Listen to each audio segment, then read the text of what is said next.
Hello everyone, and welcome to our not so daily doses anymore. As you would have seen, we're not doing our doses on a daily basis anymore, but we're going to do them as and when we need them. And I think we need one today. Today is of course the end of lockdown as we've known it, and it reminds me a little bit of the end of last year. I'd worked hard, I'd trained hard, I'd eaten well, and I got to the end of the year feeling strong and fit and healthy. And as I began to step into my vacation time for the end of the year, I kind of let things slip, and as I came back from the Christmas season, I startled in the mirror realizing that I looked a little bit like the Christmas turkey. And so I'm a little worried as we come and step out of our lockdown, level 5 going into level 4, we're going to come and relax and we're going to undo a whole bunch of the good work that we've done so far. And so I want to take a moment and come and share some of the top tips I've gleaned from astronauts, from submarine captains and explorers that I've read, and effectively share some of their top tips to surviving social isolation. And as I share them, I want to come and encourage you to come.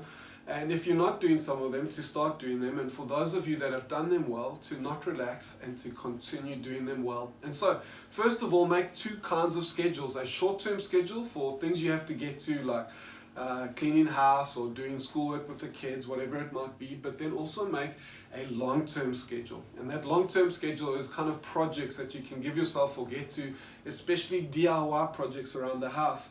And it's important because in the monotony of the day-to-day of social isolation, we get stuck in the narrow, navel-gazing kind of schedule, and we need to broaden it to a bigger kind of schedule where that long-term schedule is important, where you get to those things as well. Number 2, write to-do lists. Now, I'm a to-do list person, and I don't need any kind of convincing here, but let me convince those of you who are not convinced that when you make a to-do list and you tick off one of those little boxes, make sure there's a little box there and you can tick it off, because as you tick it off, there's such a sense of satisfaction that you've achieved something, that you've done something. But more than that, that list serves as evidence of your productivity as you look back on your days and your weeks.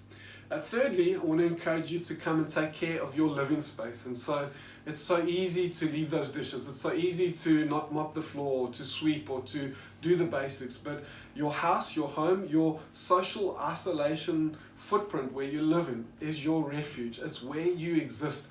And not only is it a case of being proud of that place, but it's also an opportunity for you to come and present self-leadership and to come and creates a refuge for you and your family. And so in the morning when you wake up, as a declaration of self-leadership, make your bed, wash those dishes, get that stuff done, and be diligent with them.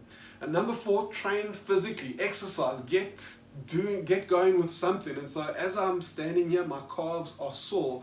And a couple of months ago, I would never have believed I'd be doing online training exercises, and yet I am. And to be honest, I'm enjoying them quite a bit, and it's good fun.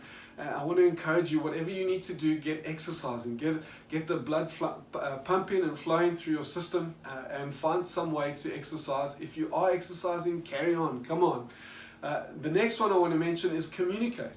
Be diligent in communicating with your family, with your friends, with your colleagues, with people, and get into their space. For my wife, who's an extrovert, this is so important. For me, who's more of an introvert, it's even important for me. Make an effort to communicate with people. This could be one of your to-do lists, a little box that you can tick off.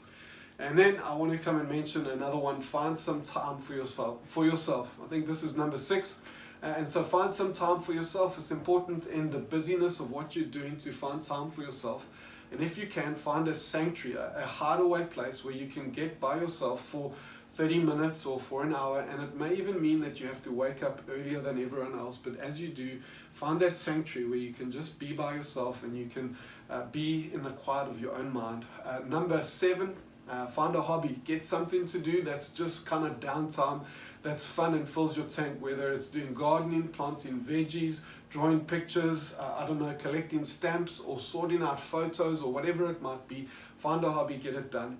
And then as a side to this, I just want to come and caution us to come and be super, super diligent. I think this is number 7, super diligent around our finances. Guys, don't go and be irresponsible financially. Things are going to be tight in the days and the months ahead, and so be responsible around that. And then lastly, I want to come and suggest that you don't count the days. Don't come and count the days. Don't come and say this is day 1, this is day 2. Just come and take each day as it comes. Don't get locked in a number count. Don't have a little system on the wall where you're counting them down or counting them up. Just take each day as it comes. And if you can do all of the above, I promise you, you're going to get through this world. Don't slip up. Don't come and relax prematurely and end up looking like the Christmas turkey when you don't need to. God bless you all. Have a great day.